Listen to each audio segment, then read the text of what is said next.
This is why we've got to be very, cognizant of who we push down this road and Yes. how we push them down it. Yes. If I am going to go on an exploration of who I am fundamentally at my core, what are my beliefs? What are my values? But the extension of that is, where did they come from? Do they serve me today? Have I changed? Do I believe that's all part of the journey?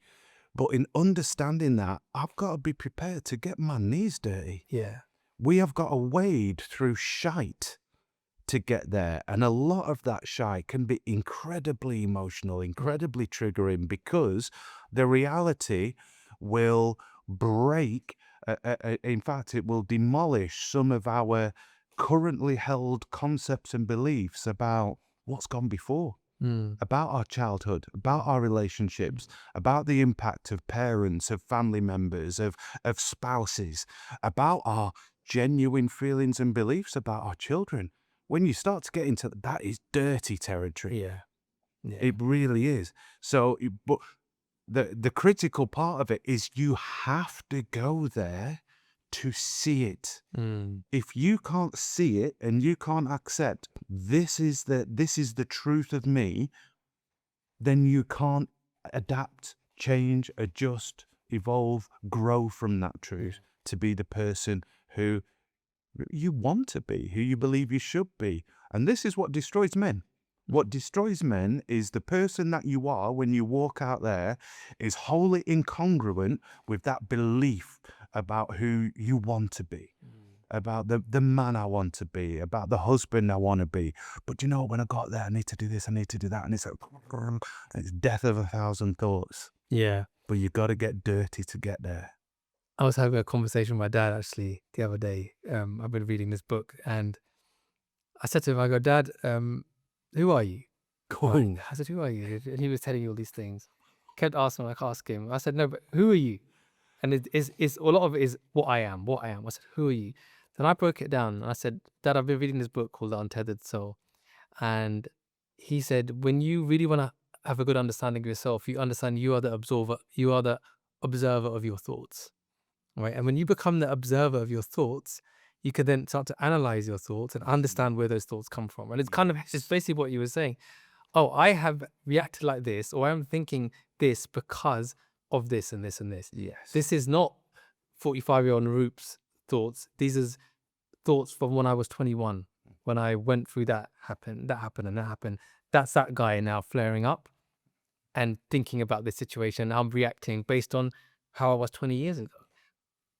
And I thought that's a really beautiful way of understanding, because when you can become the observer of your thoughts, then you can check yourself, say, no, that's not me now. That's that dude. So you can separate it, and that's a really liberating and freeing feeling, because then you almost step away from it. And when you can call out your emotions and feelings and your behaviors, and you can check yourself, you can walk into them, like you said, and you know who you are, and you don't have to worry, because you are your own. You're checking yourself. It doesn't matter. And there's no one else to have to do that for you. You don't need it. And then I was watching a video yesterday, and this guy said, true confidence is knowing you'll never truly be understood. There's no one in this world who could ever truly understand you. How can they? You're viewing reality based on your experiences, values, beliefs. There's no one else who shares exactly what you share. So how could you ever truly be understood? But true confidence is saying, I am me. I know no one will fully ever know who I am and understand me, but that's cool. Mm-hmm. I'm good with that. It's okay. I'm good with that. Mm-hmm. That acceptance is critical. Yeah. It's critical to all of us as humans. And you just made me laugh, and internally laugh and smile when you said you asked your old man, who are you? Mate, I would have been checked with that question. I'll show you who I am.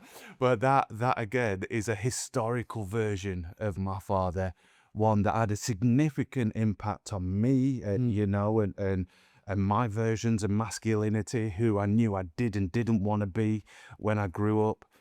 And watching my father evolve as a human and as a man, and then our relationship change, which came off the back of trauma, a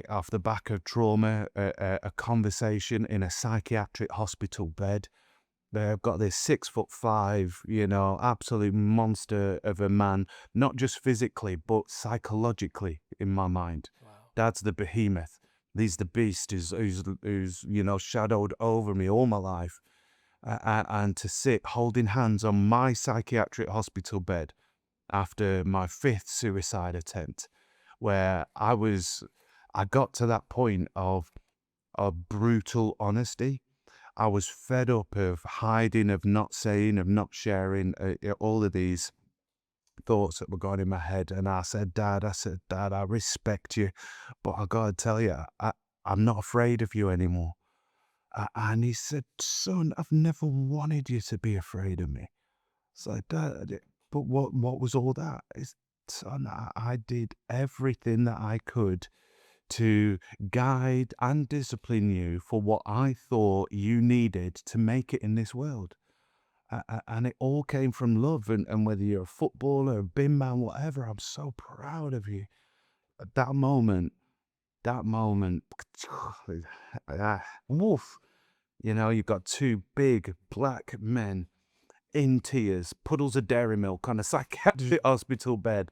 But that moment where you talk about watersheds, from there, my father and I, there was nothing unsaid, and we rebuilt a relationship from that moment. We will go into that in much greater detail. But just to come back to your point of being the observer of your own thoughts and how transformational that is, it's transformational because once you become the observer of your own thoughts and you are cognizant of that, you have agency. Yeah. And this is what brought me to suicide attempts, repeated depressive episodes, because I felt hopeless. I felt it was futile. I felt that this was my brain and there was bugger all I could do about it. So I was going to repeatedly let my wife down, let my kids down, embarrass my parents. I was like, I will never get out of this. So why should I put them through it? Why do I even bother? But that was because I didn't know how much control I have here and here. Thoughts will happen, but when you can be the observer of your thoughts and you choose how to react, how to respond, how to address the second thought, the agency in that, the power is immense. Because when you do it repeatedly and deliberately, you construct new ways of thinking.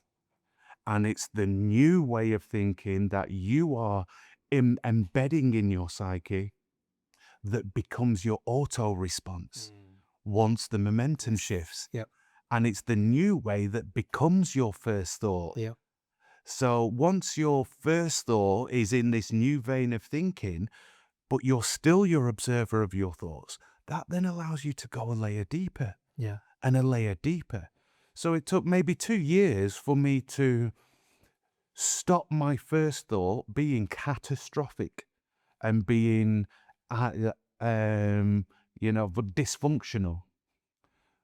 I'm now 9 years since, and my first thoughts are they're incredibly helpful. They are positive, productive in the most part. But now, as I observe them, I'm on that level. I'm like, right, I'm actually addressing nominal daily life as opposed to existential daily life. Yeah. And when you can do that and you can operate on a level of insight that talks about I quieten the noise about that crisp packet that's just lodged there under the table, where historically it's like, Clarke, you're messy, look, you can't even do that. Where I'm like, are you going to leave that until the morning? I'm like, no, I'm not. Why am I not going to do that? Because I can just do it now. And I can release hooks in the moment, because for me as a ruminator and an overthinker, the more things that I leave, the louder my head becomes. And it starts with the small, just do it now. Why just do it now? Because that relieves me, my bandwidth and my capacity to deal with the big hook.